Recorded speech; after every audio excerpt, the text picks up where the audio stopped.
Cuando los bomberos rompieron la puerta, no encontraron a un muerto. Encontraron a un hombre que ya no recordaba lo que era comer pan. Aquel día, el olor fue lo primero que alertó a doña Clara, una mezcla insoportable de humedad, polvo y soledad, que salía desde la casa de al lado. Llevaba más de una semana sin ver movimiento alguno en la vivienda de don Rogelio, el anciano, que solía saludarla cada mañana con un gesto amable mientras barría su pedacito de acera.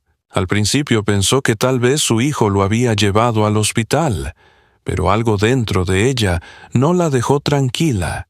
Tocó la puerta 1, 2, 3 veces. Nadie respondió, solo un silencio espeso, como si las paredes también guardaran un secreto. Llamó a la policía, luego a los bomberos.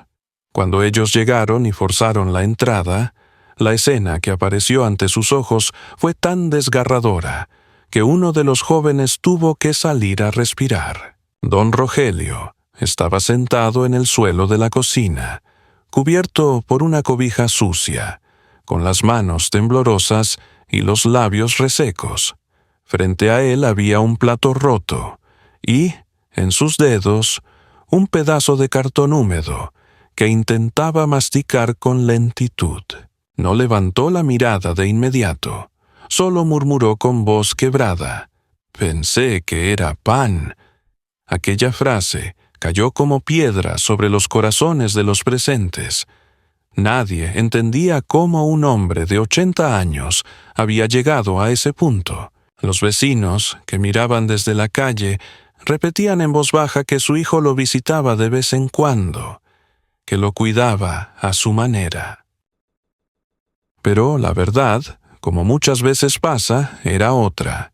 Ernesto, su único hijo, lo dejaba solo durante 15 días cada mes, sin dinero, sin comida, sin más compañía que el eco de sus propios recuerdos. El anciano se mantenía con lo que encontraba, con lo poco que quedaba en su despensa, y cuando ya no había nada, recurría a lo impensable. Los bomberos lo envolvieron en una manta y lo sacaron despacio, casi con culpa, como si temieran romper algo más que su cuerpo frágil. Afuera, doña Clara lloraba en silencio, sintiendo que había llegado demasiado tarde. Las cámaras de los teléfonos grababan la escena, los murmullos crecían, y entre todos esos ruidos el viejo susurró: «No se preocupen, mi hijo va a venir». Pero nadie llegó. Nadie vino a preguntar por él.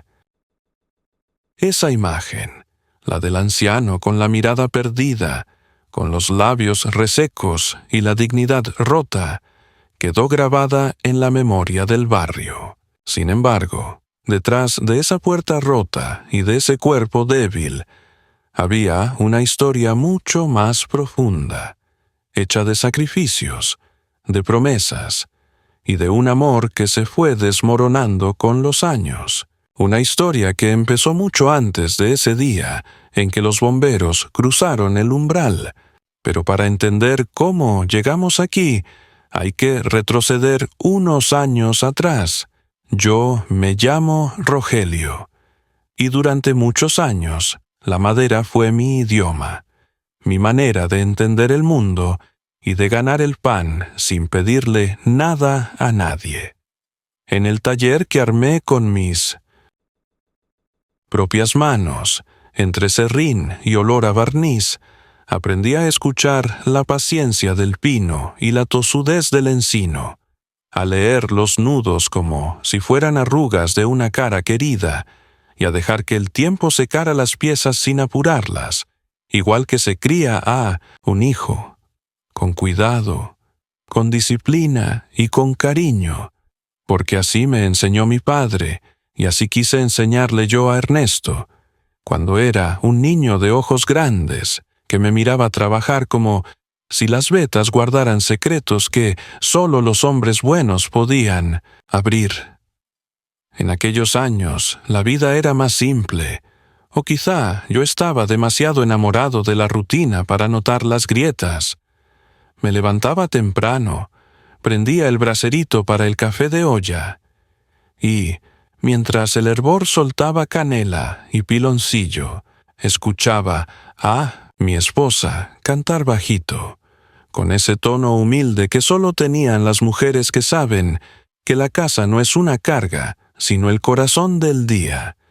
Y cuando el sol apenas asomaba por la azotea de la vecindad, yo ya había afilado sierras, había revisado las medidas de una mesa encargada para la señora del puesto de tamales, y besaba a mi muchacho en la frente antes de que corriera a la primaria, con su mochila remendada y los zapatos boleados que yo mismo le dejaba frente a la puerta, porque en esta vida se puede perdonar la pobreza, pero no la falta de dignidad. Mi hijo creció a la sombra de ese taller, oyendo el zumbido constante de la lija, el golpe seco del formón contra la madera, la música vieja de la radio que no cambiaba de estación.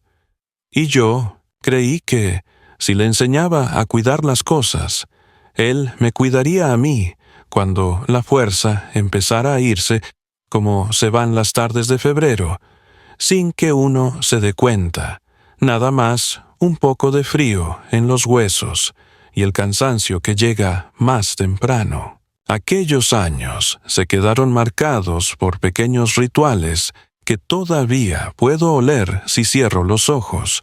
El mediodía con su plato de frijoles y huevo, y la tortilla inflándose en el comal, las manos de mi mujer extendiéndome un vaso de agua de limón con sal cuando la humedad de la madera se me metía en la garganta, la voz de Ernesto trayendo noticias de la escuela, su risa al sorprenderse con la primera cómoda que hicimos juntos, y aquella promesa que le repetía sin cansarme: hijo, lo nuestro no son los lujos, lo nuestro es cumplir, que la palabra valga más que cualquier recibo.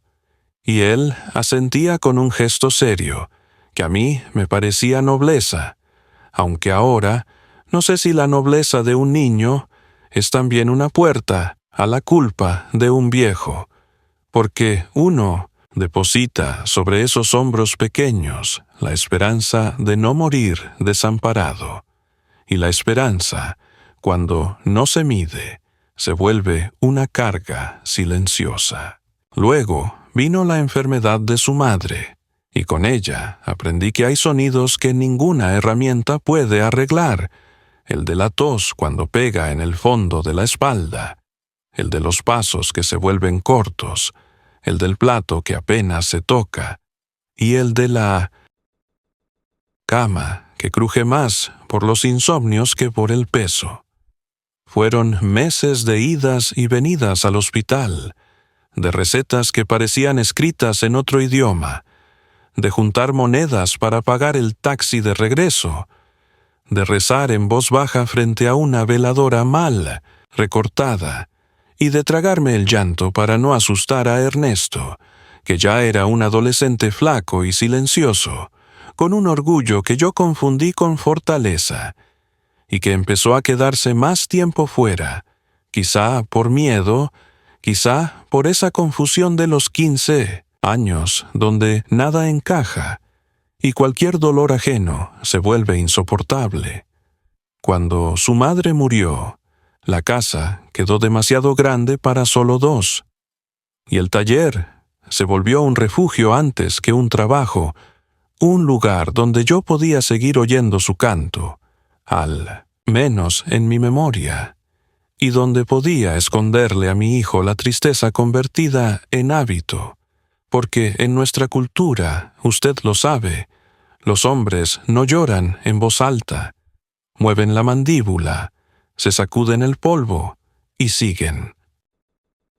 Así crecimos, él y yo, como dos vecinos que se conocen pero no se miran de frente, una pareja rara donde el cariño estaba, pero no sabía por dónde salir, y la vida me enseñó que el amor, si no se nombra, se desorienta, y eso fue el primer hilo de la grieta. Empecé a notar que Ernesto no quería estar en el taller, que le molestaba el polvillo metido en las uñas, que no soportaba la espera de ver secar una cubierta, que le aburría negociar con clientes que pedían rebaja y pretendían pagar con favores, que su mirada se iba a los aparadores de celulares nuevos y a las pantallas brillosas donde el mundo prometía cosas que mis muebles jamás podrían darle. Y yo, torpe, en vez de preguntarle qué deseaba, insistí en heredarlo a la fuerza. Este taller será tuyo, hijo. No quiero que sufras los trajines de un patrón ratero. Aquí nadie te va a correr. Y él sonreía con la boca y negaba con los ojos, y esa contradicción me atravesaba como astilla. Pasó el tiempo, y cuando por fin tomó la mayoría de edad, le propuse algo que, en mi lógica de hombre de otra época, parecía un acto de amor y previsión: poner la casa a su nombre, o al menos inscribirla juntos ante notario, para no tener problemas después, porque yo ya sentía el cuerpo partirse en dos al cargar tablones, y uno, cuando ve la salida cerca, quiere dejar todo acomodado, quiere evitarle a los suyos trámites, pleitos, a los hermanos de su madre metiendo los dedos donde no les llamaron, y esa urgencia se volvió mi bandera. Recuerdo el día que fuimos al centro, con camisa planchada y zapatos boleados, la carpeta con los papeles metida en una bolsa de plástico, los lentes de ver colgando de la camisa, el calor cayendo sobre la frente y el marchante de aguas, ofreciendo Jamaica a 4 por 20. Y nosotros, subiendo las escaleras del despacho del licenciado, un cuarto con olor a tinta y a eucalipto, y su secretaria mirándonos con ese respeto que ya casi no existe para los viejos carpinteros que pagan en efectivo, y yo explicándole al licenciado, con una confianza que ahora me sorprende, que quería dejar todo a nombre del muchacho, no por capricho, sino por prudencia, para que, si algo me pasaba, él tuviera techo, y yo, a cambio, su cuidado. El licenciado, con voz grave, habló de escrituras, de usufructo, de cláusulas, para que no me quedara en la calle si algún día el carácter de mi hijo cambiaba. Y en ese momento yo me ofendí por dentro, porque ¿cómo iba a pensar él que mi muchacho me dejaría sin amparo, si lo había criado con el sudor de mis manos y con las canciones de su madre? Firmamos, y salimos a la calle con un sobre Manila que parecía pesarnos menos que la satisfacción de sentir, por primera vez en mucho, que había hecho lo correcto. Los primeros meses después de aquella firma fueron extraños. Algo se aflojó en la casa, como si la madera crujiera sin romperse, pequeños detalles que en aquel tiempo no quise leer. Ernesto empezó a traer compras cada 15 días, a dejar dinero, contadito, en la mesa de la cocina, a decir que el trabajo no le daba para más, a hablar de cuentas y cuotas con un tono más administrativo que filial, y yo, sin querer verlo, agradecía cada visita, me justificaba, pensaba que su vida era dura y que uno no debía ser un estorbo, y me refugiaba en hacer arreglos para vecinos que todavía creían en la palabra, hasta que la salud me empezó a jugar con desventaja. El temblor en la mano derecha se volvió un invitado constante. El equilibrio se me iba, con solo agacharme a recoger un clavo. y las medidas, esas que antes recitaba de memoria, se me confundían en la mente. Entonces, por no preocuparlo, empecé a decirle a mi hijo que todo estaba bien, que no necesitaba tanto, que podía espaciar las visitas, que yo me arreglaba con poquito, y él entendió ese recado como una puerta abierta, porque cuando uno dice «me arreglo», el otro escucha «ya no importa». La primera fisura emocional apareció una tarde de Día de las Madres. Fíjese qué ironía, porque yo me había propuesto ir al panteón a ver a mi esposa con un ramito de margaritas y una veladora azul, y le pedí a Ernesto que me acompañara, no por obligación, sino porque sentía que hacía falta ese gesto compartido, decirle juntos a su madre que seguíamos, que a pesar de las torpezas estábamos de pie.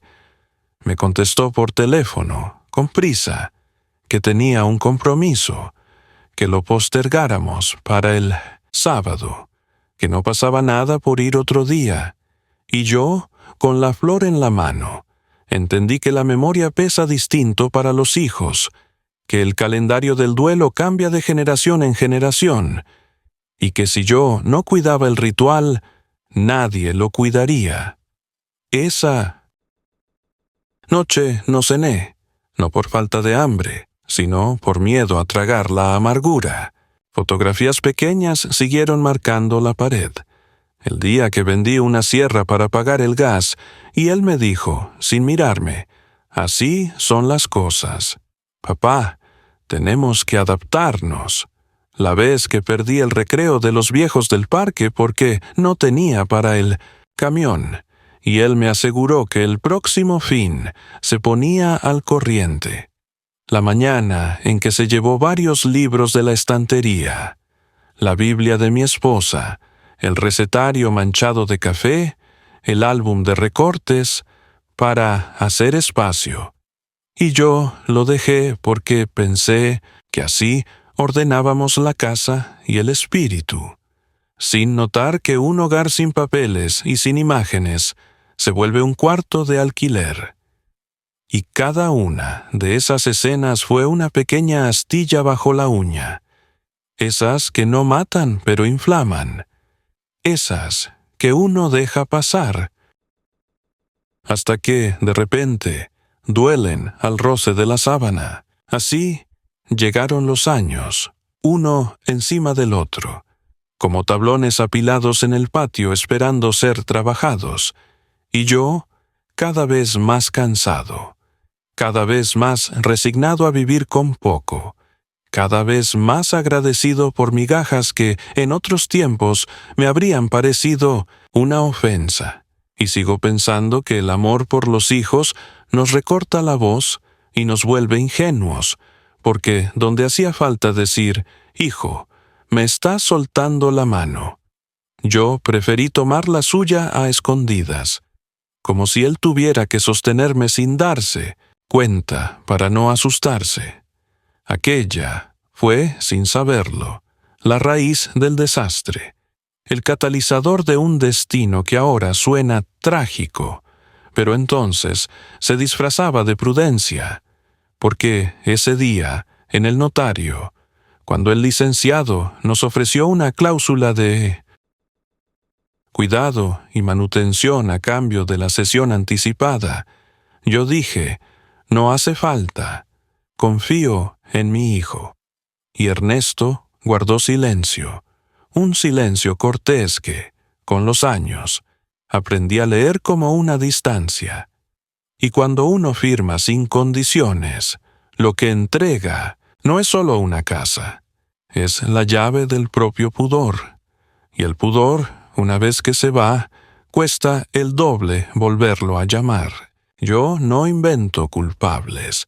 No me gusta la caricatura ni el odio. Entiendo que mi hijo, criado entre carencias y el ruido nuevo de un mundo que no perdona a los lentos, buscó su camino como pudo. Entiendo que quizá la vergüenza lo hacía ausente, que su orgullo lo mantenía lejos para no mirarme disminuir, pero también sé que si hubiera sido valiente habría entrado con la frente alta y me habría dicho: «Papá, no puedo solo, organicémonos». Y yo le habría hecho cuentas, habríamos reducido gastos, vendido el taladro grande, aceptado un cuarto en renta, lo que fuera, menos el abandono gota a gota, que no deja cicatriz visible, pero pudre por dentro. Así que sí, lo digo sin rencor. Puse todo a su nombre, creyendo que así lo protegía, y en ese mismo gesto también me fui borrando de la casa, como se borra el lápiz bajo la goma, despacio, sin hacer ruido, hasta dejar la hoja limpia para que otros escribieran encima. Y el primer trazo ajeno fue el silencio de 15 días. Luego, el apresurado, apretón de manos, después el luego vengo, y al final una puerta cerrada que solo se abrió cuando el olor de la madera abandonada, del polvo, del hambre y de la tristeza se mezcló con el miedo de los vecinos, y entonces llegaron los bomberos, y yo tuve que masticar cartón para recordar la textura del pan. Pero esa ya es otra parte, porque lo que importa ahora es confesar que el origen de todo estuvo en ese amor mal entendido, en esa confianza sin brida, en el hombre que yo era, cuando todavía me creía fuerte y le ofrecía a mi hijo mi techo y mi nombre, convencido de que pasara lo que pasara, él no me soltaría. Y sin embargo, la vida nos sorprende por el punto que suponemos más seguro. Y ese, hijito, fue el primer día que te empecé a perder, sin saberlo. Yo empecé a notarlo como se notan las grietas en un mueble bien hecho. Primero, un crujido leve que uno atribuye al clima, y luego, con los días, una abertura fina por donde se mete el polvo y la humedad. Y así fue con mi hijo y conmigo.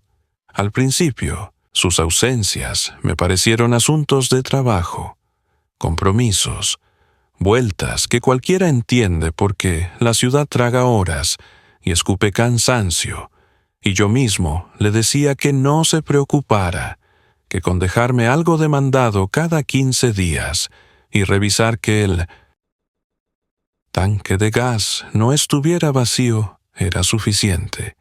Y él asentía con un apuro que me hería sin querer, como si aquella casa donde él creció fuera ahora una parada de camión a la que solo se pasa a asomar la cabeza, y los primeros 15 días cumplieron su promesa de normalidad.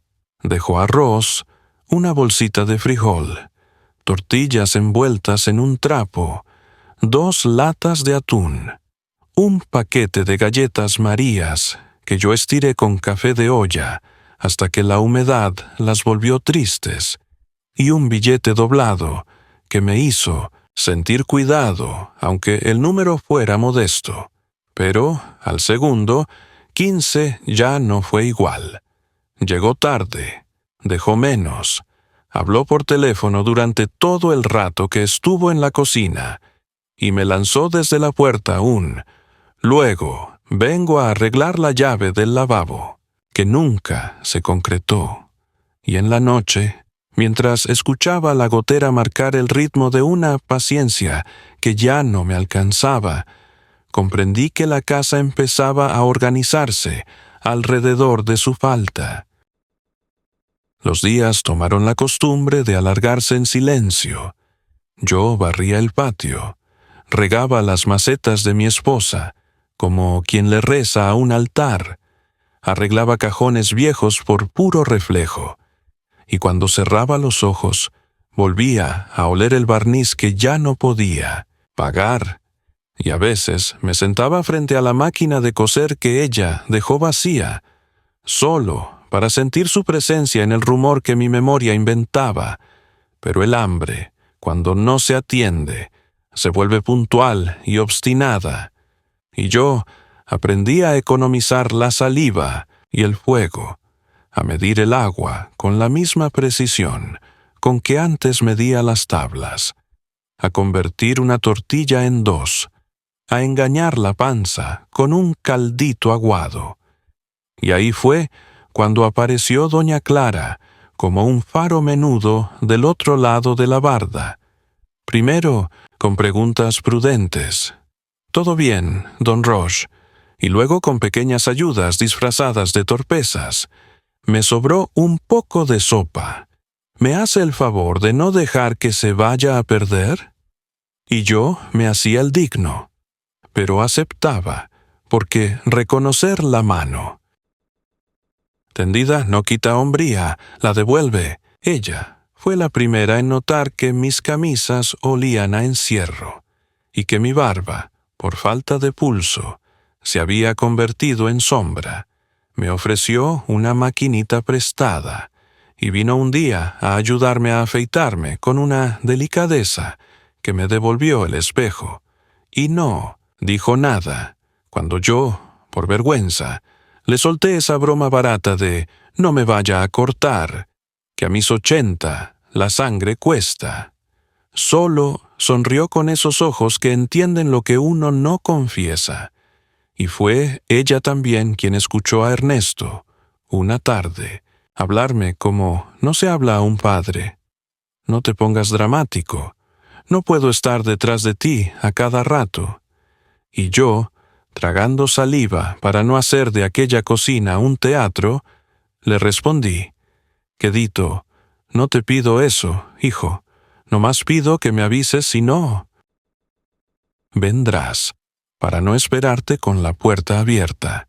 Y él, mirando las notificaciones del teléfono, dijo «sí, sí», como quien firma un recibo sin leerlo, y se fue. Hubo pequeños episodios que fueron cosiendo la humillación con hilo fino. El día que me quedé sin gas y herví agua en un anafre viejo en el patio para hacer café, y la vecindad se llenó de ese humo que delata carencia.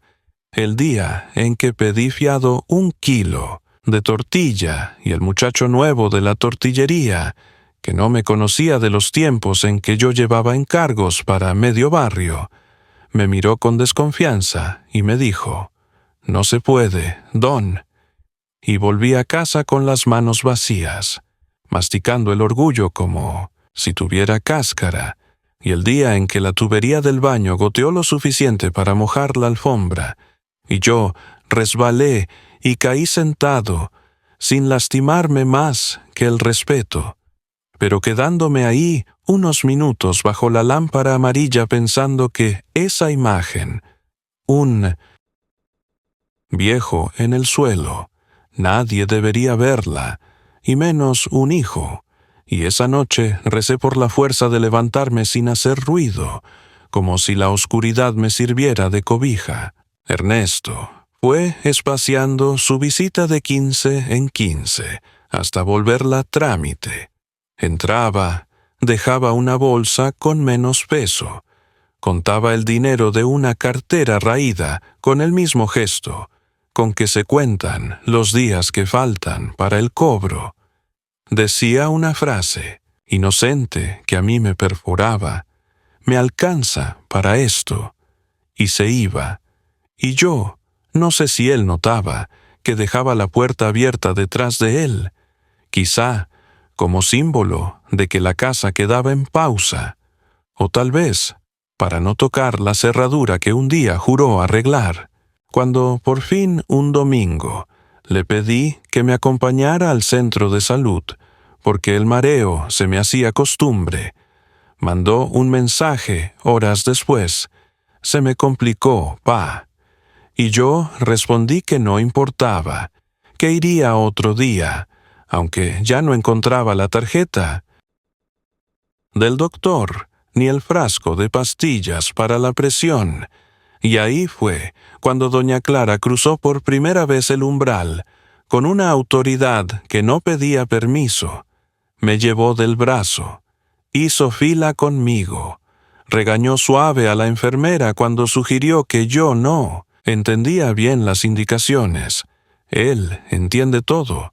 Nada más necesita que le hablen despacito, y me ayudó a acomodar en un frasco las tabletas por días, lunes, martes, miércoles, como si armara un rosario de discreción.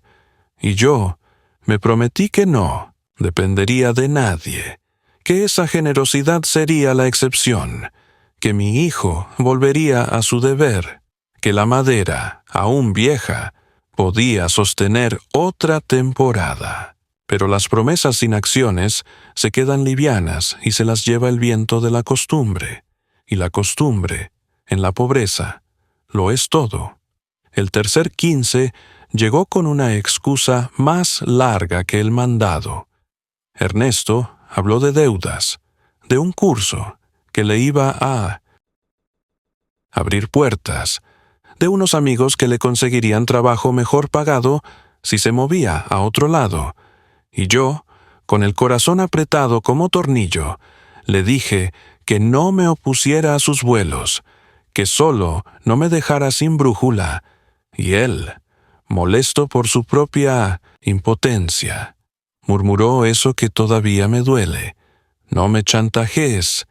Y yo, que no sabía ya cómo pedir, me quedé en silencio, porque a veces el silencio es lo único que nos queda a los viejos para no romper el último hilo. A partir de entonces, doña Clara se convirtió en mis ojos para afuera, y en mi voz, cuando la vergüenza me ataba la lengua. Ella hablaba con el de la tienda para que me fiara un par de huevos. Ella buscaba al plomero del barrio y le explicaba que yo pagaría en cuanto mi hijo cumpliera. Ella tocaba la puerta cuando veía que la luz del patio quedaba encendida toda la noche, y me decía con esa firmeza amorosa que no admite discusión: «Vámonos a dormir, don». Y yo obedecía, agradecido y triste, porque el cuidado de una vecina no debería convertirse en sustituto del amor de un hijo, pero el corazón no pregunta doctrinas, abraza la mano que llega y se acostumbra a su calor. La primera gran humillación fue un mediodía en que Ernesto apareció con una compañera del trabajo y entró con prisa.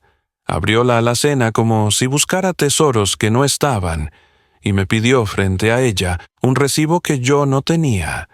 Y al no hallarlo, dijo, con esa manera que tienen algunos de hablar fuerte para que el mundo los aplauda: «Es que mi papá es muy desordenado».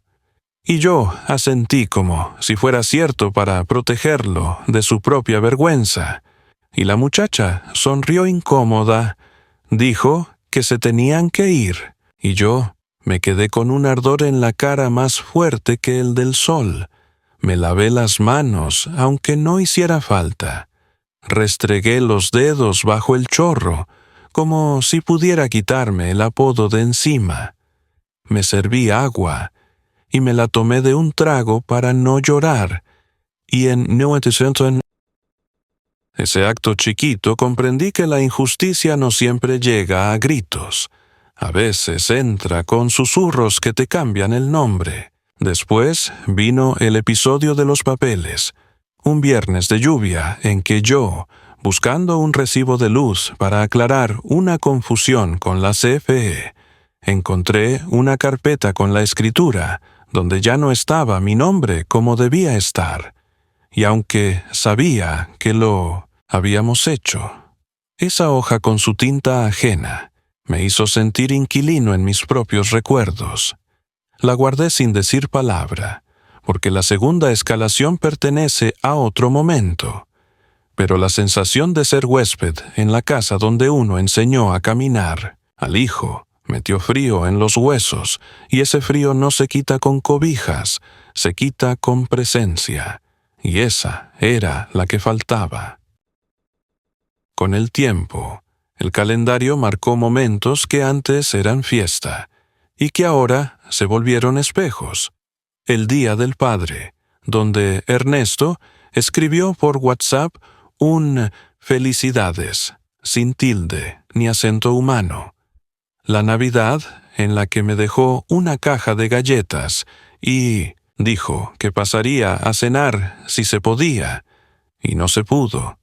Mi cumpleaños, que descubrí por el tono sin emoción del teléfono, cuando marcaba las 8 de la noche, y yo soplé una vela metida en un pan de dulce que doña Clara me compró, y a cada fecha le correspondió un ojal vacío en la camisa que ya no abrocha, y uno aprende a caminar con la ropa floja, pero también aprende que con cada botón que se cae, baja un poco la espalda. No quiero pintarlo como villano de radionovela, porque entiendo que hay problemas que no confiesa, que tal vez haya deudas, que tal vez se sienta rebasado por un padre que siempre fue fuerte y ahora tropieza con las chanclas. Lo entiendo, y por eso no le grito, pero una cosa entiendo mejor. La justicia de los afectos se mide por la presencia, y la presencia de mi hijo se volvió quincenal, y cada vez más corta, más hueca, más parecida a un recibo sellado que a una caricia, y el mundo se encogió a la medida de mis pasos dentro de la casa, de la mecedora al vaso, del vaso al baño, del baño a la cama. Y cuando los días de visita se acercaban, yo me vestía con camisa limpia, me peinaba con paciencia, arreglaba la mesa, ponía 2 tazas aunque supiera que quizá no se usarían, y me sentaba a esperar con el oído atento a los frenos de un carro que nunca fue el suyo. Y esa espera, créame, es la cuerda más cruel con la que se amarra la vergüenza. Un día, quizá el más claro de esta primera escalación, Ernesto me pidió la llave del taller para guardar unas cajas, y yo se la di. Y al día siguiente, encontré el banco de trabajo invadido por triques que no eran míos, y tuve que mover con cuidado mis herramientas a una esquina, como pidiendo permiso en mi propio oficio, y sentí que algo se quebraba sin ruido, porque ya no era solo mi casa la que se le volvía ajena a mi nombre, también mi oficio, también mi tiempo. Intenté hablar con él por teléfono, decirle que necesitaba el espacio para arreglar una silla de la señora de la esquina, pero no contestó, y ya no insistí, porque uno aprende a leer los tonos como señales de tránsito, y yo, obediente del desencanto, me detuve. Doña Clara empezó a dejarme recados con dibujos grandes, flechitas que indicaban dónde guardó tal cosa, horarios de la medicina, una botella de vidrio con arroz para que, si temblaba, hiciera ruido, y yo no me sintiera solo. Y su presencia se convirtió en ese testigo silencioso que protege sin exhibir, y cuando de vez en cuando coincidía con Ernesto en la acera, y le decía, con la suavidad que aprendió de sus nietos, «Véngase más seguido, joven, el don se nos pone triste». Él sonreía para cerrar la conversación, decía, «Sí, claro, gracias», y se iba a prisa, como si cada palabra fuera un retén. Llegaron las lluvias de agosto, y con ellas el olor a tierra mojada que siempre me había gustado. Pero ahora el techo tenía una filtración que hacía música en la noche, una gota cada 10 latidos, marcando la cuenta regresiva de mi paciencia, y cuando le pedí a Ernesto que trajera una escalera para revisar las tejas, prometió el sábado y no vino, y subirme yo solo era un suicidio lento, así que coloqué una olla y aprendí el ritmo de esa gota hasta quererla. porque uno se encariña con lo que le acompaña, incluso con lo que le recuerda la falta. Para entonces ya era costumbre que él me llamara más por necesidad que por cariño. ¿Dónde dejaste tal papel? ¿Qué día viene la basura? ¿Firmaste lo que te dejé? Y yo respondía todo para que no se enojara, como si la paz de mi vejez dependiera de no contradecir la prisa de su madurez, y la injusticia se instaló como mueble pesado. No la mueves a cada rato, pero te golpeas la espinilla cada vez que pasas. Al cerrar esta parte de mi memoria, recuerdo una tarde que pinta el cuadro completo. Yo estaba en el patio, sentado, limpiando una pieza pequeña de madera que me había regalado un vecino, no por trabajo, sino por entretener las manos, y de pronto entró Ernesto sin saludar. Fue directo a la cocina, abrió el refrigerador, vio que estaba casi vacío, y soltó, agrio: «Si te doy dinero, úsalo bien». Y yo respiré hondo para no temblar de rabia, y solo dije, con la voz mansa del que ya no espera justicia: «Comí anoche. Hoy me toca poco». Y él no escuchó, o no quiso escuchar. Salió con el mismo ímpetu de entrada. Dejó la bolsa de mandado sobre la mesa y dijo que regresaría en 15 días. Y yo me quedé mirando la madera en mis manos y me pareció que las vetas dibujaban una grieta que llevaba derecho a mi nombre. Y supe que esa grieta se haría cañón si yo no aprendía a pedir ayuda, y que quizá pedirla sería la última pieza que podría tallar, aunque me dejara las manos en ello. Y así, con ese presentimiento hondo, empezó el descenso hacia la soledad que me esperaba en el fondo, esa donde el estómago cruje como la tabla mal encajada, y el frío se instala en las rodillas, esa donde uno aprende que el orgullo, sin compañía, solo sirve para quedarse sentado a oscuras, contando los días que faltan para el próximo «luego vengo». A veces me despierto sin saber si es martes o domingo. El reloj del comedor se detuvo hace meses, pero yo lo sigo mirando por costumbre, como quien busca en el silencio una señal de que algo todavía late. Me levanto despacio, enciendo la hornilla y espero el chisporroteo del gas que ya no llega tan fácil. Me gusta ese sonido porque me recuerda que hay cosas que aún responden. Afuera, la calle amanece sin prisa. Los niños que antes gritaban camino a la escuela ya crecieron, y los nuevos apenas me saludan.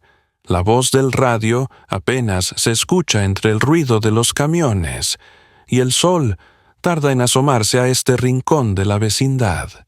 Me miro las manos, llenas de manchas que parecen mapas, y pienso que cada una cuenta los lugares donde alguna vez trabajé, las veces que cargué tablones, los clavos que doblé, las promesas que firmé sin saber que eran trampas del tiempo. Todo lo que fui cabe ahora en el silencio de esta cocina. La soledad tiene un sonido propio. No es el silencio puro, es un rumor de sillas que ya no se mueven, de puertas que no se abren, de ecos que se confunden con la respiración. A veces me sorprendo hablándole a la foto de mi esposa, contándole cosas pequeñas, como si todavía hiciera falta contarlas, que las flores de la maceta florecieron tarde, que doña Clara me dejó pan, que Ernesto escribió un mensaje diciendo que anda, ocupado, pero bien, le hablo, y me parece escuchar su risa breve, la misma que usaba para calmar mis enojos cuando algo no salía perfecto en el taller. «Déjalo así, Roger, No todo tiene que ser exacto, me decía. Y ahora pienso que tenía razón. La vida no se mide con regla ni escuadra, sino con paciencia, con el modo en que uno espera. Esperar. Esa palabra se volvió mi oficio. Espero la visita de mi hijo, el sonido de sus pasos, el golpe del portón, el olor del desinfectante que siempre trae de la oficina. Espero que me diga algo más que cómo va todo. Espero su voz sin prisa, su mirada sin cansancio, pero la espera se alarga y se convierte en un hábito que se parece a la fe. No hay pruebas de que funcione, pero uno no puede dejarla. Cada tarde preparo la mesa, limpio los cubiertos, abro las cortinas para que entre la luz, y cuando el sol se va y la sombra se estira, me convenzo de que vendrá mañana, siempre mañana. Una noche soñé con el taller. Soñé que volvía a lijar una mesa y que al pasar la mano sobre la madera sentía la suavidad del trabajo bien hecho. Pero cuando levanté la vista, el taller estaba vacío, sin herramientas, sin serrín, sin voz. Desperté con una angustia leve, esa que no duele, pero pesa. Me quedé sentado largo rato, con la sensación de que el sueño había querido avisarme algo. A veces los sueños son mensajeros de lo que uno no se atreve a decir despierto. Desde entonces, tengo miedo de olvidar el ruido de la sierra, el olor del barniz, la textura del pan recién hecho que mi esposa dejaba en la mesa. Esos recuerdos se vuelven mi alimento, y los mastico despacio para que duren más. Doña Clara sigue viniendo, aunque yo intento no preocuparla. Trae siempre un saludo envuelto en humor. Ya me ganó el café, don Roge. O, aquí le traje una sopa que se me hizo mucha. Nunca pregunta directamente por Ernesto, pero sus ojos sí lo hacen. Yo le invento respuestas suaves. Bien, trabajando mucho. Ya vendrá el domingo. No se preocupe, está al pendiente. Ella asiente y acomoda los platos como si me creyera, aunque los dos sepamos que el domingo a veces no llega. Y cuando se va, el aire queda distinto, como si su presencia dejara orden en el desorden, como si la casa respirara un poco más hondo.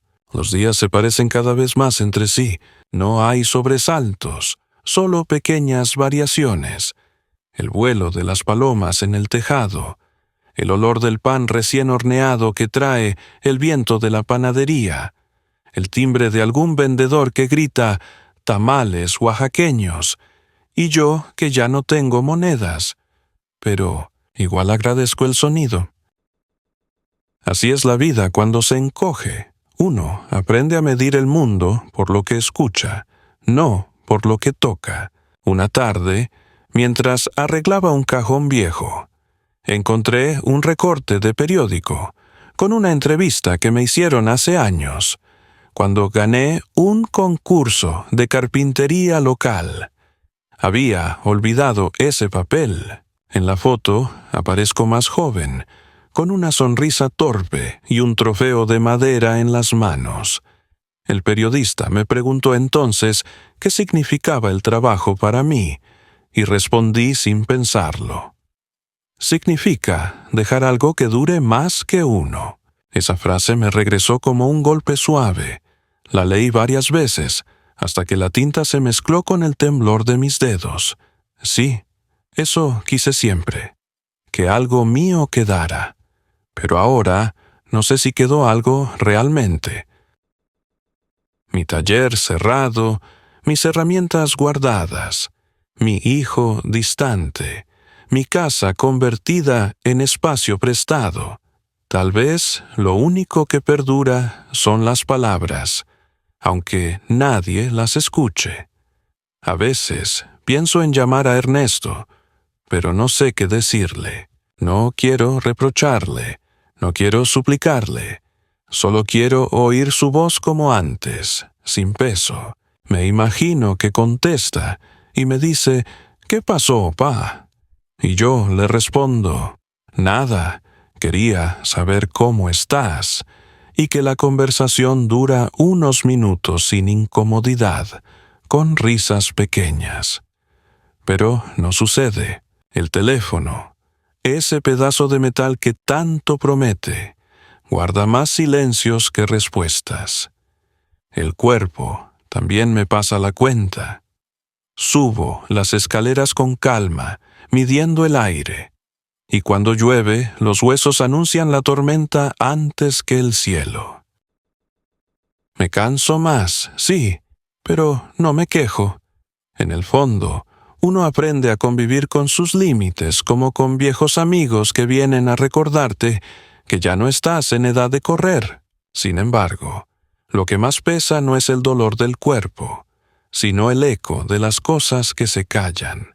Una mañana escuché a los vecinos celebrar un cumpleaños, risas, música, olor a guisado. Me asomé a la ventana y por un segundo vi reflejado mi propio pasado. Los años en que la casa se llenaba de voces, cuando mi esposa preparaba mole y Ernesto invitaba a sus amigos, cuando el ruido era señal de vida. Cerré los ojos y respiré hondo para guardar ese eco en el pecho. No quise llorar. A cierta edad, uno no llora por tristeza, sino por memoria. Los días siguientes pasaron lentos, y empecé a escribir pequeñas notas en papeles sueltos, frases, recuerdos, listas de cosas que me gustaría decir si tuviera a quién. Las guardo en una caja de zapatos. No sé si alguien las leerá, pero escribir me da orden. Una de ellas dice, «Yo solo quería compañía, no caridad». La escribí una tarde de lluvia, mientras el sonido del agua en el techo se confundía con mis pensamientos. Esa frase me resume más que cualquier documento. No busco dinero, ni atenciones exageradas. Busco una voz que me llame por mi nombre y me pregunte si ya comí, si dormí bien, si necesito algo. Busco la simple certeza de no estar de más. La noche cae temprano, últimamente. Enciendo una vela en lugar de la lámpara. Me gusta su luz cálida, el modo en que parpadea como si respirara conmigo. Me quedo viéndola hasta que la cera se derrite y deja ese olor dulce que me lleva directo al taller. A veces creo escuchar pasos y me levanto con ilusión, pero es el viento moviendo la puerta. No importa. Aprendí a recibirlo como si fuera visita. Esa es mi vida ahora. Un hilo largo de días iguales, sostenido por recuerdos y pequeñas rutinas. No hay tragedia visible, solo un desgaste que se siente en el alma, como el roce constante de una lija sobre madera vieja. No sé si Ernesto vendrá esta semana, pero igual le guardo su taza limpia en la alacena. Uno nunca pierde del todo la esperanza. Se vuelve más callada, más humilde, pero sigue encendida, igual que la vela que me acompaña cada noche. Y mientras el reloj del comedor sigue detenido, yo sigo aquí, respirando con calma, escuchando el rumor del barrio, esperando sin drama, pero con fe. Porque aunque la vida se haya encogido, todavía creo que un día la puerta volverá a abrirse y la casa olerá a familia otra vez. Yo siempre he creído que la verdad se esconde en los papeles con una paciencia que a uno lo desespera, lo espera en los cajones, en sobres que cambian de lugar, en las letras pequeñitas que uno firmó con buena fe y que después, con los años, se vuelven cuchillos cerrados. Por eso, el día en que la encontré, No hubo trueno ni música, solo la quietud de la tarde y el roce de mis dedos temblorosos abriendo una carpeta que yo mismo había evitado, como si los documentos también tuvieran olor y pudieran recordarle a uno aquello que quiso olvidar. Y ahí, entre recibos de luz doblados, la copia de mi credencial vencida y una foto vieja de mi mujer con una flor en el cabello, apareció la escritura con su hoja crema, con su sello frío, con las firmas alineadas como soldados, y mi nombre, que antes era columna, reducido a una sombra amable que concedía, que autorizaba, que entregaba. Respiré hondo y me quedé un rato en silencio, tratando de leer sin rabia, como quien mira un mueble torcido para enderezarlo sin romperlo, y fue entonces cuando la memoria me devolvió la voz del licenciado, aquel día en su despacho, hablándome de usufructo, de cláusulas, de condiciones de cuidado, de esas palabras que me parecieron innecesarias porque yo tenía un hijo, y la sangre, según los dichos, siempre trae de vuelta a casa, y sin embargo, ahí estaba, la casa a nombre de Ernesto, la mía sujeta a la buena voluntad, ninguna frase que amarrara en letras lo que mi corazón supuso eterno. Y no sé cuánto rato me quedé con el papel entre las manos. Solo sé que la luz cambió de lugar y la tarde se volvió una especie de espejo donde vi claramente la secuencia de mis concesiones convertidas en costumbre. No lloré, no maldije, no me golpeé el pecho, porque a estas alturas uno entiende que el grito no repara, solo desordena, y yo necesitaba orden para sostenerme. Guardé la carpeta con cuidado, como quien devuelve un santo al nicho, y me fui al patio, a respirar, a mirar la maceta de albahaca que doña Clara me había traído, a escuchar la calle que levantaba polvo, y me dije en voz baja la frase más difícil. Fui imprudente. No es fácil pronunciarla sin que se cuele la vergüenza o el orgullo, pero la dije despacio, para tomar distancia de mí, porque aquel papel no convertía a mi hijo en enemigo, ni a mí en víctima perfecta, pero sí trazaba con claridad el mapa que había permitido el abandono. Yo abrí la puerta, yo confié sin escribir, yo entregué sin pedir, yo callé cuando debí pedir explicaciones, y uno aprende tarde que el amor necesita reglas para protegerse de la debilidad de los nuestros. Al día siguiente, sin avisarle a nadie, intenté ir al centro a buscar al licenciado que aún recordaba por apellido. Me vestí con camisa limpia, guardé los lentes en el bolsillo y agarré la carpeta como si llevara un pan recién hecho, que no debía caerse. Pero la ciudad, con su ruido y sus empujones, me recordó que no soy joven, y la caminata hasta la parada del camión me dejó sin aire. Así que me senté en una banca del parque a ordenar ideas.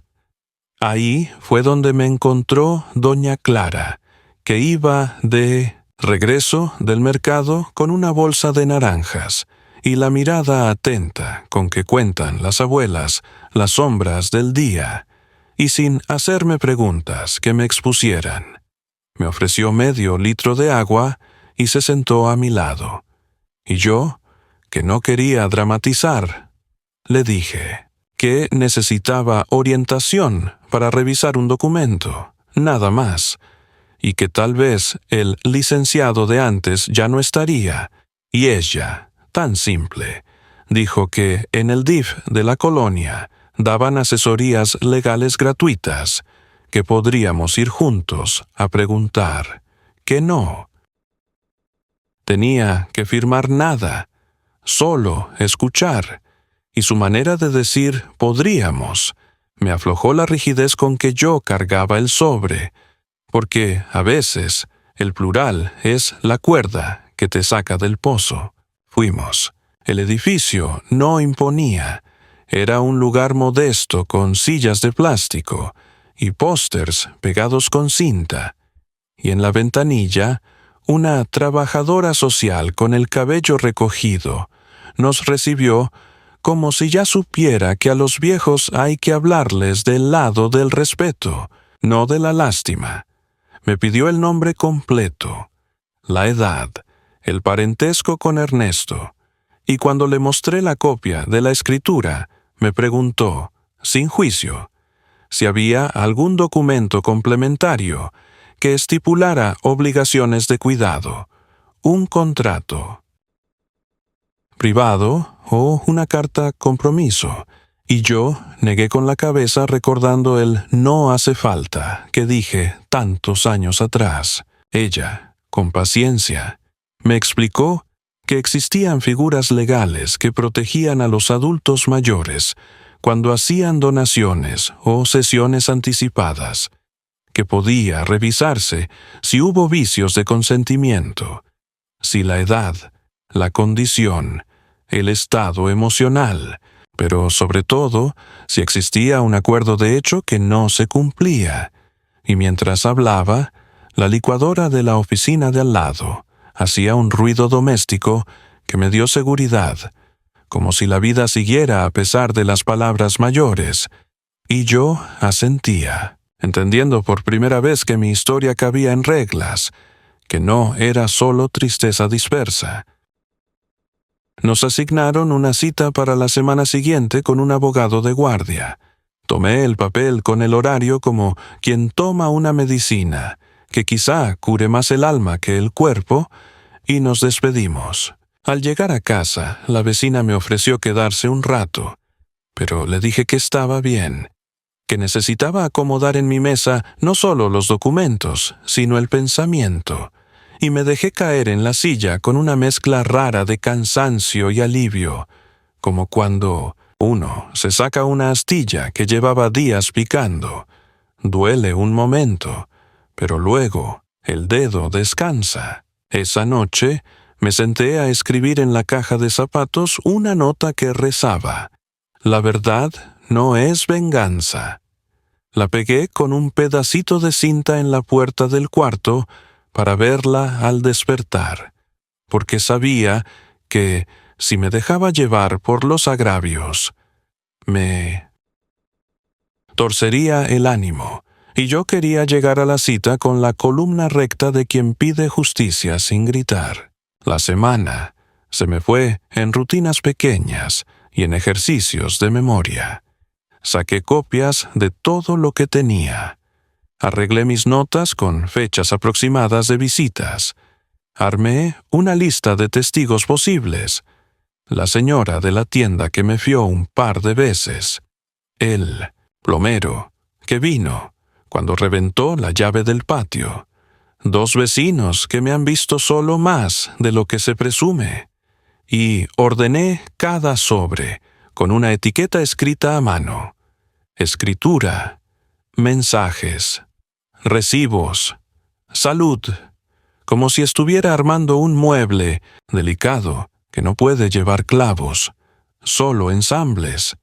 En esos días, Ernesto no apareció.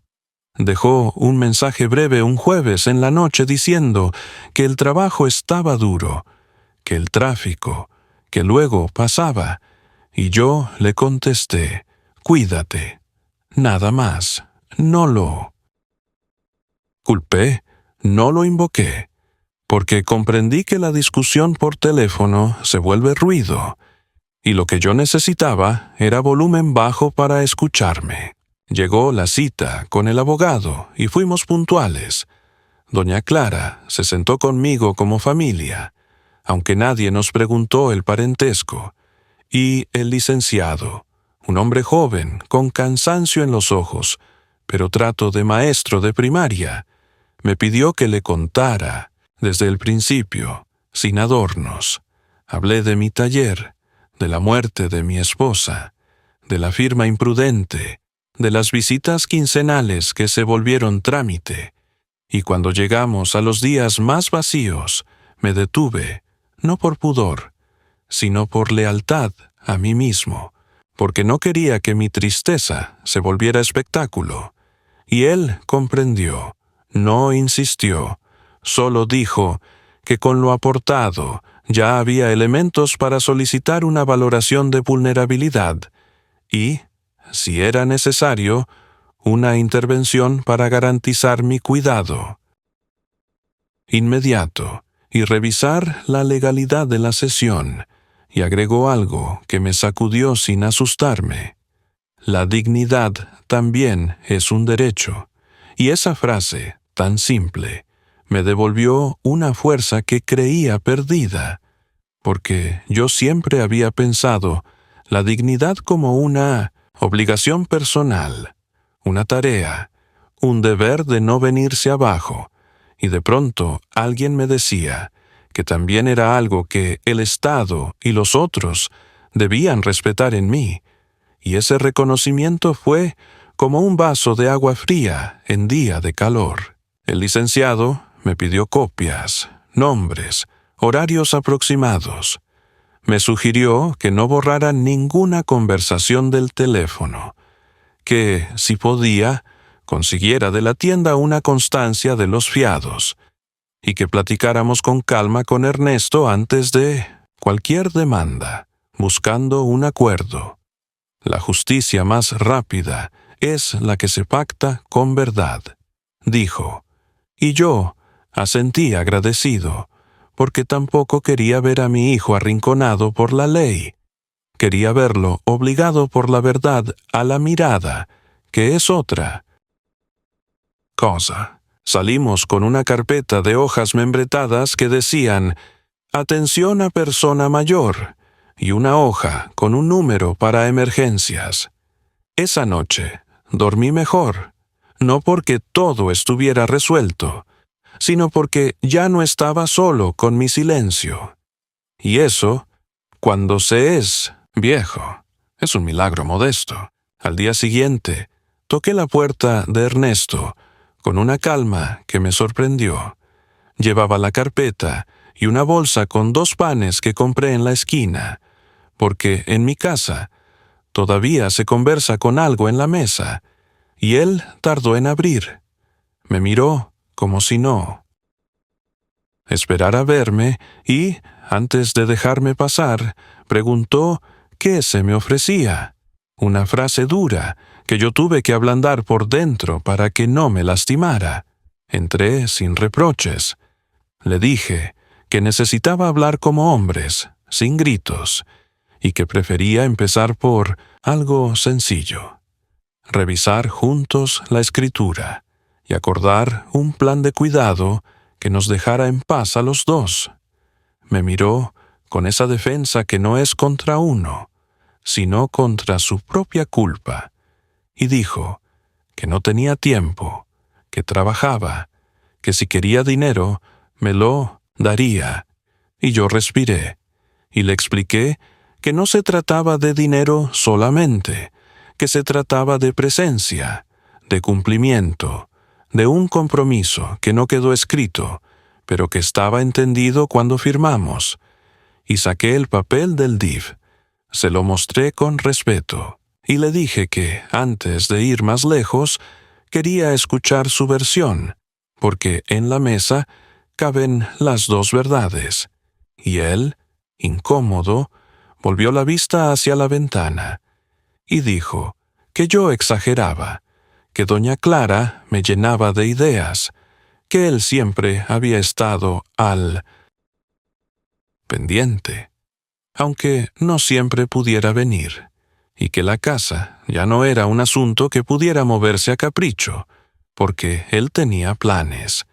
Ese plural, planes, me dolió menos de lo que esperaba, porque ya estaba preparado, y con la voz lo más firme que pude, le respondí que no quería quitarle nada, que lo que quería era asegurar lo que la ley y la decencia dictaban, que no se me dejara solo, sin aviso, que hubiera un calendario claro de visitas, que, si él no podía, se autorizara a alguien para apoyarme, que se dejara constancia de eso en una carta simple firmada por ambos, y que, si no estaba de acuerdo, entonces sí acudiría formalmente con el abogado.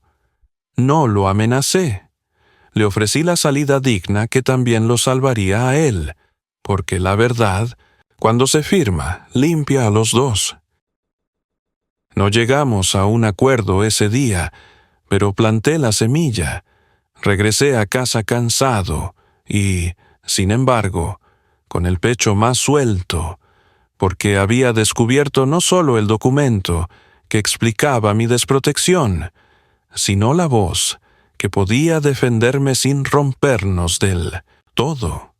En la noche, mientras la vela hacía su círculo de luz en la mesa, pensé en mi esposa y en cómo me habría dicho que no confundiera justicia con orgullo, que yo podía cuidar mi nombre sin ensuciar el de mi hijo.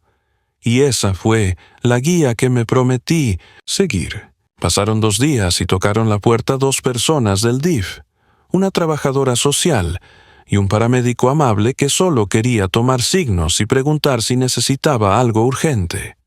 Yo, apenado, les ofrecí asiento. Les mostré la despensa ordenada como pude. Les enseñé la carpeta con mis papeles y me preguntaron por Ernesto, por su teléfono, por sus horarios.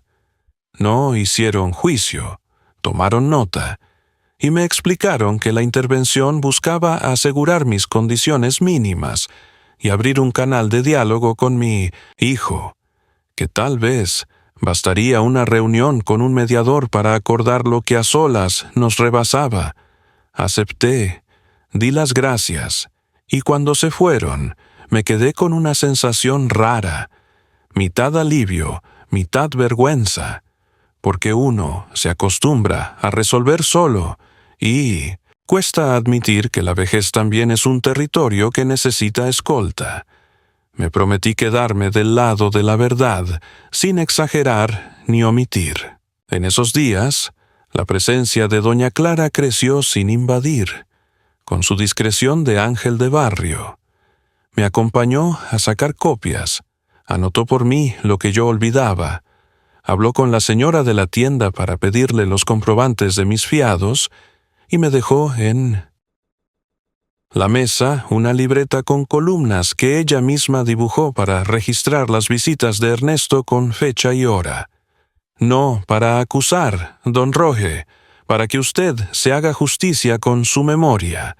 Y esa frase me pareció tan honda que tomé la pluma con una devoción nueva. Cada vez que mi hijo venía, yo anotaba un par de cosas objetivas: día, duración, si trajo algo, si avisó, y con ese registro sencillo fui ganando un orden que me devolvía la espalda erguida. Finalmente, nos citaron en el DIF un miércoles por la tarde. Yo llegué temprano con mi carpeta y la libreta. Me senté junto a doña Clara en una sala con ventilador en el techo y un calendario de campañas de vacunación. Y cuando entró Ernesto con una camisa que le quedaba grande, lo vi joven otra vez, asustado como cuando se le perdió un cuaderno en la secundaria, y se me quitó la rabia que no tenía, quedándome solo la voluntad de que nadie más en aquella sala, ni nosotros, ni los que esperaban su turno, tuviera que pasar por esa conversación un día, y el mediador, un señor mayor con voz suave, nos recibió con la fórmula sencilla que contiene la paz. Vamos a escucharnos sin interrumpir. Y yo hablé primero. Conté sin adornos mi rutina, mis esperas, mis notas, y luego Ernesto contó su parte, sus deudas, su miedo, su cansancio, su vergüenza de verme envejecer, y no lo justifico, pero lo comprendí mejor. El mediador pidió propuestas concretas y yo llevé las mías escritas. Un calendario de Monad, visitas semanales, una lista de insumos básicos con responsables, una autorización para que doña Clara pudiera, en emergencias, decidir por mí si él no contestaba, una revisión de la escritura, con el apoyo del abogado, para incorporar una cláusula de cuidado o, si no se podía, un acuerdo simple anexado y un plan B si él necesitaba ausentarse, con números de contacto y un pequeño fondo que yo pondría con lo poco que guardaba. El mediador aplaudió lo concreto. Ernesto dudó. Dijo que se sentía acorralado, y entonces yo le dije, con el tono más cariñoso que me permitió la garganta, que no era un juicio, que era una oportunidad para reparar sin castigos, y se hizo un silencio en el que escuché al ventilador, a un niño llorar en la sala de espera, a mi propio corazón decir, estás en el camino. Y firmamos un acuerdo preliminar que, aunque no era perfecto, me devolvió una certeza. Ya no dependía de promesas al aire. Esa noche regresé a casa con la copia firmada en la bolsa y abrí la ventana para que entrara el aire del patio. Me serví un vaso de agua, me senté a mirar la libreta y supe que la segunda escalación no había sido un grito, sino una suma de papeles, presencias, y esa fuerza nueva que nace cuando al fin uno se pone de pie frente a su propia historia. Entendí que la verdad no es una piedra que se lanza, es un farol que se enciende y obliga a todos a ver el mismo cuarto. Y, al encenderlo, me vi a mí con compasión. Vi a mi hijo con compasión y vi a la vecina que nos sostuvo en el medio con una gratitud que no me cabe en las manos. A partir de ahí empecé a ordenar otras cosas. Saqué del ropero ropa que ya no me quedaba, acomodé mis herramientas como si fueran soldados listos para un desfile que quizá no vendría, pero cuyo orden me recordaba que todavía sabía mandar en mi pequeño reino. Hice una lista de pendientes médicos, pegué en la pared los números del DIF y de doña Clara, y me prometí hablar claro, siempre claro, sin miedo a que mi voz temblara, porque el temblor no le quita verdad a la verdad. Y aunque el mundo no cambió de un día para otro, sí, cambié yo. Cada paso que daba, cada puerta que tocaba, cada firma y cada copia me iban devolviendo un espejo nuevo, ese donde el hombre cansado sigue siendo un hombre con nombre y con historia, y con derecho a que le cumplan lo que se prometió. Y así, sin perder la ternura, fui juntando el valor que me haría falta para el día inevitable en que la verdad tendría que ser dicha en voz alta, delante de otros, con la calma de quien no busca venganza, solo luz. Nunca imaginé que el día en que me devolverían la palabra tendría el mismo olor que un día de trabajo. Había en el aire un aroma leve a madera húmeda, quizá por la lluvia de la madrugada, y ese olor me sostuvo mientras caminaba hacia el edificio del DIF para la última reunión. Llevaba la carpeta con todos mis papeles, mis notas y la libreta de visitas. No era un escudo, era una prueba de que, a pesar de la edad, todavía podía sostener la verdad entre las manos. Doña Clara insistió en acompañarme, no por curiosidad, sino por cariño. Y mientras esperábamos nuestro turno en el pasillo, me miró con esa mezcla de orgullo y ternura que solo tienen las mujeres que ya han visto muchas derrotas convertidas en victorias silenciosas. Hoy no va a gritar nadie, me dijo. Hoy se va a hablar con calma. Y yo asentí, recordando que la calma no es debilidad, es fuerza contenida. Cuando nos llamaron, entramos a una sala sencilla, una mesa larga, 3 sillas de cada lado, una bandera arrinconada, y un licenciado nuevo que me saludó con respeto. Ernesto ya estaba ahí, de pie, mirando el celular. No se acercó a abrazarme, pero alzó la mano en un gesto tímido, casi infantil. Llevaba una camisa arrugada y el rostro cansado.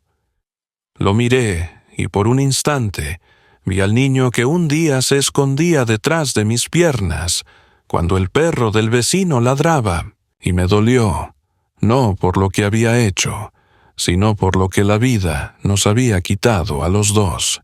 El licenciado abrió la carpeta, repasó los documentos y habló sin levantar la voz. Don Rogelio, señor Ernesto, estamos aquí para revisar el cumplimiento del acuerdo previo y escuchar los avances. Este proceso busca proteger derechos, no castigar. Yo respiré hondo, dejé que el silencio hiciera su trabajo y pedí permiso para hablar primero. Conté los hechos sin adornos, con el ritmo de quien narra su propia biografía en voz baja. Las visitas espaciadas, la soledad, el hallazgo de los papeles, la intervención de los bomberos aquel día que marcó el final de la espera. Lo dije con cuidado, sin acusar. Yo no vine a pelear, vine a decir la verdad, repetí. Ernesto bajó la mirada. El licenciado me pidió que le entregara las copias de los reportes médicos, los mensajes y la libreta de registros. Se los pasé, los leyó con calma, mientras en la sala solo se oía el ventilador y el golpeteo de la lluvia contra los vidrios. Después miró a mi hijo y le preguntó si reconocía la firma en la escritura y si entendía que el acuerdo incluía un deber moral de cuidado. Ernesto asintió sin levantar la cabeza. Sí, pero mi papá no me lo dijo así, murmuró, y ahí, en esa frase pequeña, entendí que él también tenía miedo, no miedo de mí, sino de verse a sí mismo. Le pedí permiso al abogado para hablarle directamente. Me giré hacia Ernesto y lo miré largo, hasta que levantó los ojos. «Hijo», le dije, «no te estoy reclamando la casa. Esa ya es tuya, lo dice el papel. Pero quiero que sepas que lo que hicimos aquel día no era una transacción, era un pacto. Y los pactos no se firman con tinta, se firman con presencia. Yo no busco dinero ni favores. Busco que me mires sin vergüenza. Eso es todo». No hubo respuesta inmediata. El silencio fue largo, de esos que solo rompen los viejos muebles cuando se acomodan con el aire. Entonces, la trabajadora social, que había estado escuchando, intervino con voz suave. «Ernesto, su padre tiene derecho a recibir atención y compañía. Usted tiene derecho a reparar sin miedo. Aquí no se trata de castigo, se trata de respeto». Mi hijo se pasó la mano por el rostro, suspiró y dijo algo que nunca pensé escuchar. «Yo no supe hacerlo, papá. Pensé que con dejarte tranquilo era ayudarte. Me daba miedo verte así, tan flaco, tan solo. No quería que pensaras que me dabas lástima». Aquellas palabras me entraron despacio, como agua tibia en una herida. Y antes de poder contestar, ya tenía los ojos llenos, pero no de rabia, sino de alivio, porque al fin lo había escuchado decir miedo, y el miedo, dicho en voz alta, deja de ser muro. El licenciado aprovechó ese momento y redactó un acta nueva. En ella, Ernesto se comprometía a garantizar mi cuidado regular, a visitar cada semana, o designar a alguien de confianza en caso de ausencia, a cubrir mis gastos básicos y permitir que doña Clara mantuviera comunicación con el DIF para asegurar que se cumpliera el acuerdo. Era un papel simple, pero cada palabra pesaba como un ladrillo firme. Lo leí despacio, lo firmé con trazo tembloroso y luego le pasé la pluma a Ernesto. Cuando firmó, levantó la vista y dijo, casi en susurro, «Perdón, pa, no sé cuánto tiempo pasó después de eso. Tal vez unos segundos, tal vez una vida entera. Solo sé que le tomé la mano». No para consolarlo, sino para que sintiera que el vínculo seguía vivo, aunque estuviera lleno de cicatrices. Doña Clara, desde su silla, sonreía con discreción, como si confirmara que el amor, aunque se oxide, puede volver a girar. El abogado cerró la carpeta y nos deseó paz. Salimos del edificio sin palabras. La lluvia había parado. Caminamos despacio por la acera, y por primera vez en años, Ernesto no iba delante ni detrás, sino a mi lado. Me preguntó si quería comer algo, y respondí que con caminar juntos me bastaba. Llegamos hasta la esquina donde venden café de olla, y él pidió 2 vasos. El vapor subió entre nosotros como un puente. «Nunca lo hacía como tu madre», le dije, sonriendo. Él rió, y por un segundo la distancia se encogió. En los días siguientes, el barrio empezó a notar los cambios. Ernesto aparecía los fines de semana, ayudaba a reparar el techo, limpiaba el patio, y los vecinos lo saludaban con una mezcla de sorpresa y alivio. Doña Clara decía que la casa volvía a tener alma, y yo lo sentía también. Cada ruido, cada voz, cada olor era una señal de vida. No todo era perfecto, claro. Había silencios aún por llenar, heridas por curar, pero la verdad había hecho su trabajo. Había iluminado lo que el silencio había podrido. Un mes después, recibí una notificación del notario. El proceso de revisión de la escritura estaba completo, y el inmueble volvía a estar a mi nombre con usufructo vitalicio.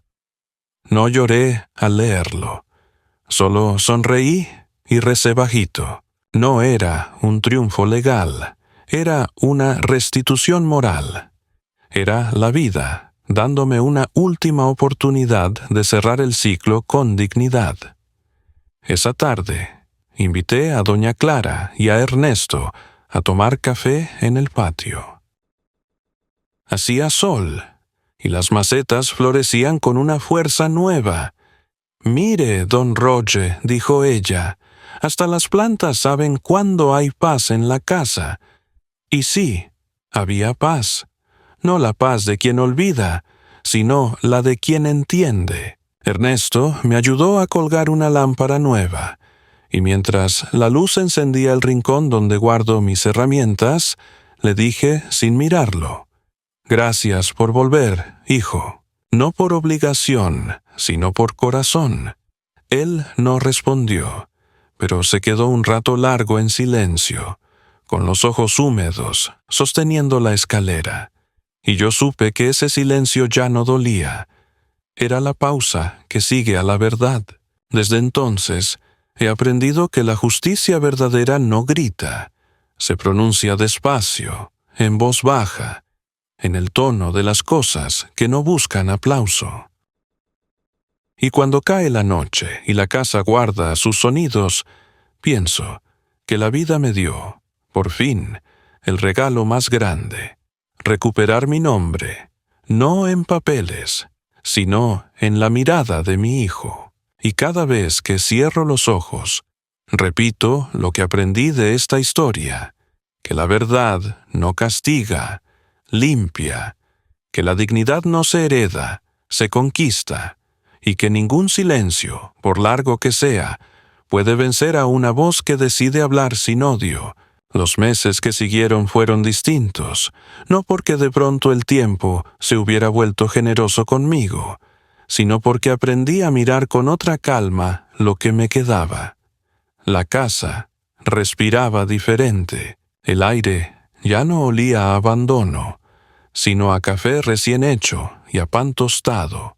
Los días empezaron a tener ritmo, como si el reloj del comedor, aunque seguía detenido, marcara una hora nueva en el alma.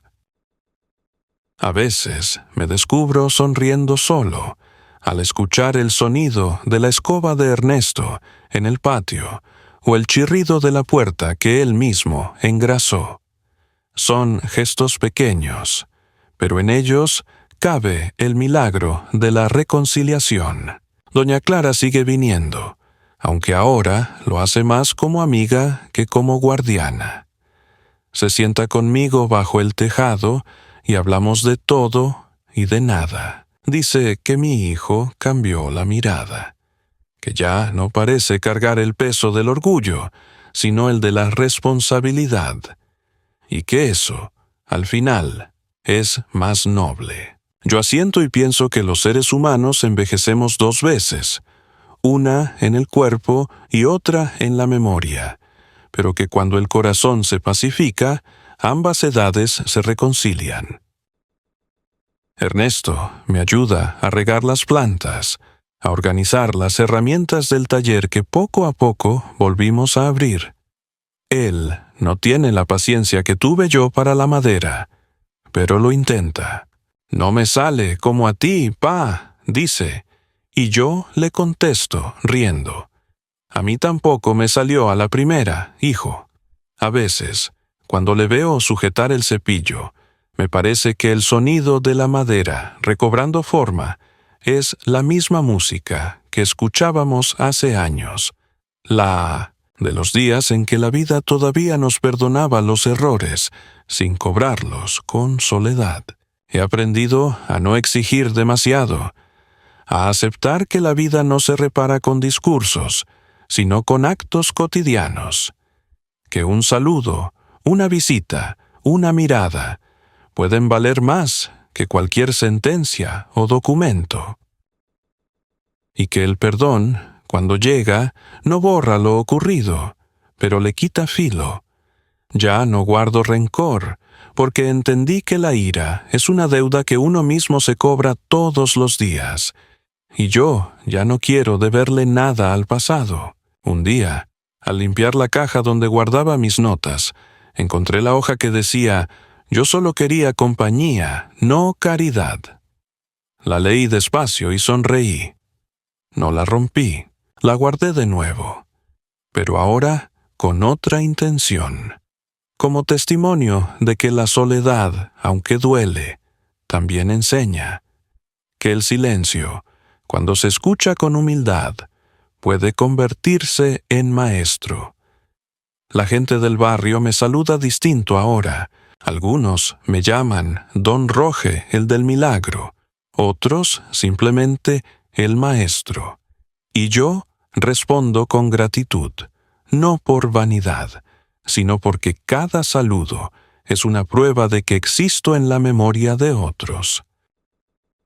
El DIF sigue visitándome de vez en cuando, pero ya más como rutina que por urgencia. Me tratan con respeto, me preguntan si necesito algo, y yo les contesto que ya tengo lo esencial: paz.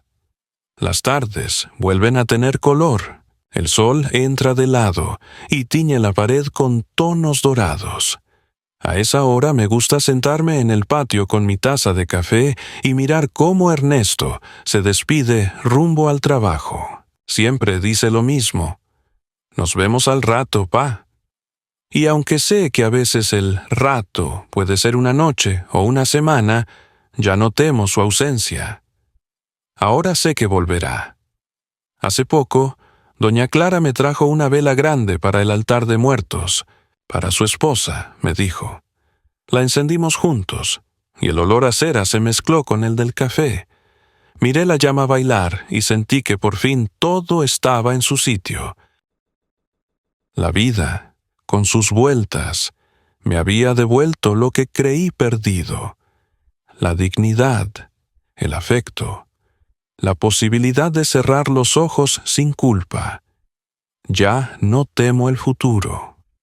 Lo que venga será parte del camino. Aprendí que uno no puede controlar la ingratitud, pero sí puede decidir no ser víctima de ella. Aprendí que la justicia no siempre viene con uniforme ni con sello. A veces viene en forma de abrazo. Y sobre todo, aprendí que perdonar no es olvidar. Es mirar la herida sin dejar que gobierne el resto del cuerpo. A veces pienso en la primera vez que vi a los bomberos entrar por mi puerta, en aquel instante en que mi vida parecía terminada. Si pudiera hablarle a ese viejo asustado del suelo, le diría: «Aguanta, Rogelio, no todo está perdido. Vas a volver a escuchar tu nombre dicho con cariño». Porque así fue. Mi hijo ahora me llama Pa, sin prisa, y cuando lo hace, algo dentro de mí se endereza. Cuando cae la noche y la casa se sumerge en silencio, me quedo mirando la lámpara que colgamos juntos. Su luz es cálida, serena, como si supiera que ya no hay nada que esconder. Y entonces, antes de dormirme, repito en voz baja, como quien reza una verdad sencilla: no busqué venganza, solo verdad. Porque cuando uno calla por amor, otros se aprovechan del silencio. Pero cuando uno habla desde la dignidad, hasta el silencio aprende a respetar. Y así termina mi historia, no con un grito, sino con una paz merecida. Porque al final entendí que la justicia no siempre castiga. A veces, simplemente devuelve el nombre que uno creía haber perdido.